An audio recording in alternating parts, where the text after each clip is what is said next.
alcalde, ¿cómo estás? ¿Qué tal? Muy bien, ¿y tú? Mira, te voy a presentar a Jorge Kleiman y a su señora. Jorge Kleiman es superviviente. Sí, tercero, cuarto. Tercero, puede ser. Yo creo que ellos van a...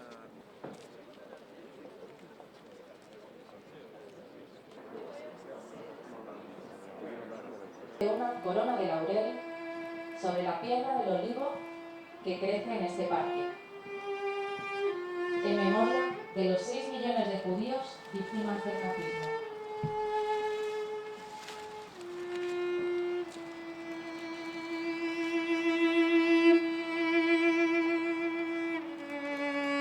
Este año se cumplen 70 años desde la liberación del campo de exterminio de Auschwitz-Birkenau. 70 años que parecerían más todavía que los 7 largos años que duró el exterminio de 6 millones de personas, entre ellos niños, 1,5 millones de niños, por el simple hecho de ser judíos. 70 años también en el que fueron exterminados otros colectivos, centenares de miles de gitanos, de homosexuales, de discapacitados y de disidentes políticos, también por el mero hecho de ser diferentes. Hoy hemos hecho un paréntesis aquí de nuestras vidas ajetreadas para parar el tiempo, para recordar la memoria de millones de seres humanos exterminados. Y veo aquí también unos jóvenes, a unos niños, y creo que es muy significativo pensar en cómo vamos a seguir enfrentándonos al verdadero significado y la trascendencia del Holocausto en la era de la macroinformación. Cómo darle la justa dimensión a estos acontecimientos que escapan totalmente de nuestra comprensión y que cada vez se harán más lejos de nuestros jóvenes desde un punto de vista del tiempo.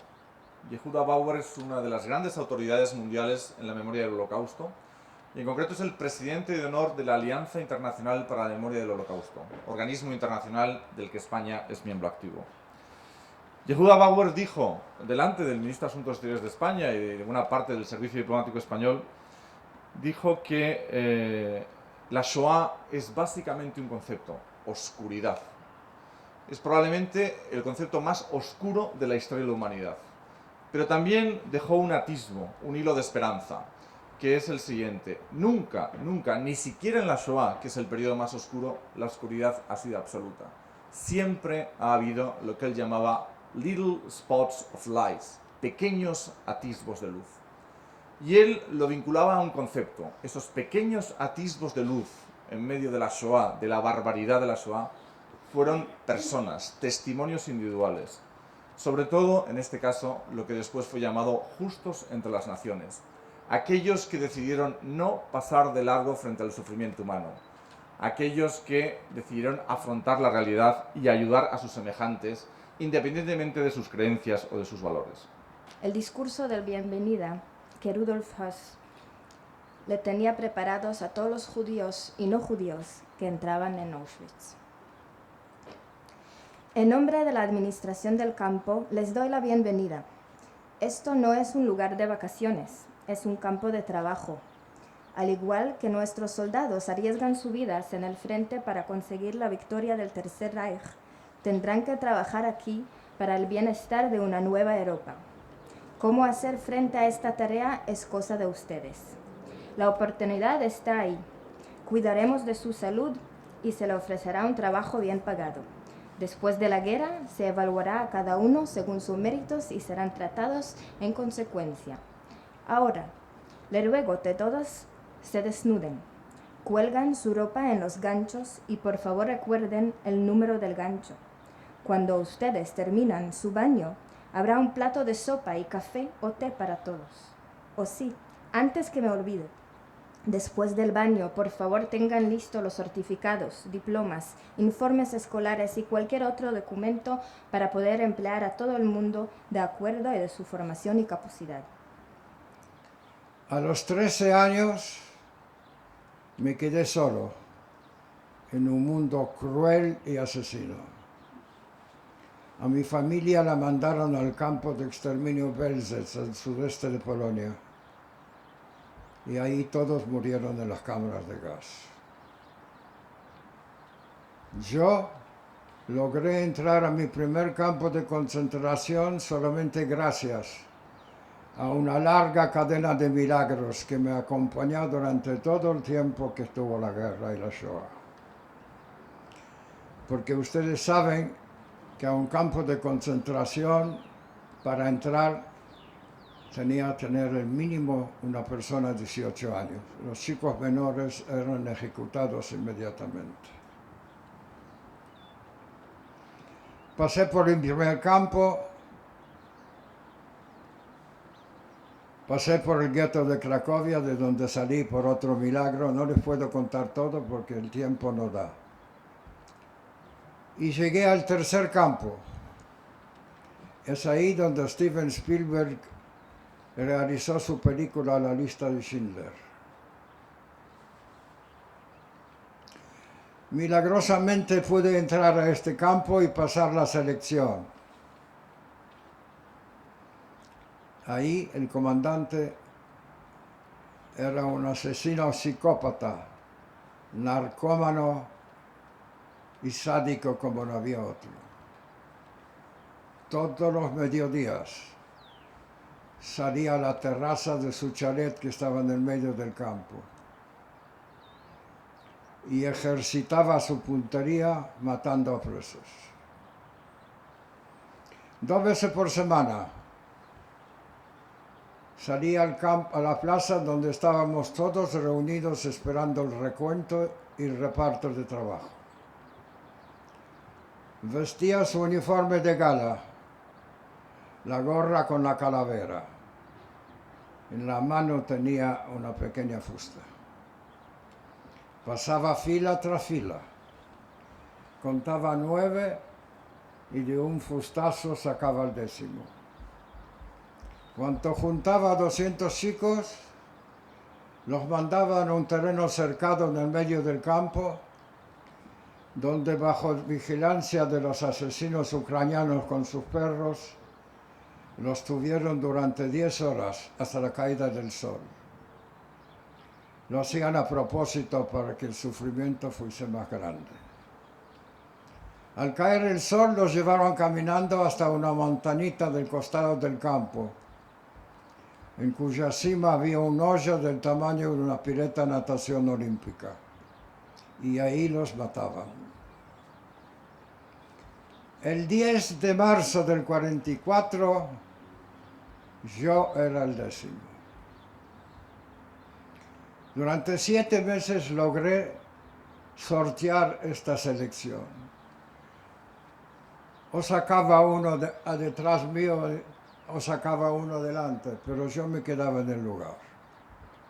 Ese día la suerte me abandonó. Se paró frente mío, me pegó un fustazo y al grito "Heraus", afuera en alemán, me sacó de la fila, me junté con mis 199 compañeros de desgracia y entramos al terreno cercado. Mi mente estaba en cortocircuito total. La gente de al lado lloraba, rezaba, gritaba. Cada minuto me parecía una hora. Cada hora era una semana. Finalmente me tuve que conformar. Y lo único que quería que eso termine cuanto antes, pensando que finalmente podré reunirme con mis seres queridos en el más allá. Después de 10 horas de terrible sufrimiento, nos llevaron caminando hasta la montañita, nos tuvimos que desvestir y pararnos en el borde del hoyo. Lo último que recuerdo fue el ruido de los disparos y me desmayé. Tarde de noche me desperté tirado en un catre y cubierto con una sábana llena de sangre y sintiendo un agudo dolor en la pierna izquierda. Entonces me dije, si siento dolor es que todavía vivo. Al rato se me acercó un hombre vestido en guardapolvo blanco. Se agachó y me dijo en polaco: "Shh, no me contestes, solamente escúchame. Hace un rato te encontramos desnudo, bañado en sangre en la puerta. Se ve que en la ejecución de hoy, la bala, en vez de entrarte en la cabeza, te entró en la pierna. Entró y salió, y no te hizo gran daño. Y los demás cuerpos se cubrieron. Y cuando a la noche vinieron los presos de los Sonderkommandos, que son unidades especiales que se dedican a quemar los cadáveres, se dieron cuenta que vos vivías y decidieron salvarte arriesgando sus propias vidas. Pienso que te trajeron aquí en un tacho cubierto con herramientas. Te tiraron en la puerta y se escaparon. Aquí hay un muchacho mayor que vos, que se llama Gutmann.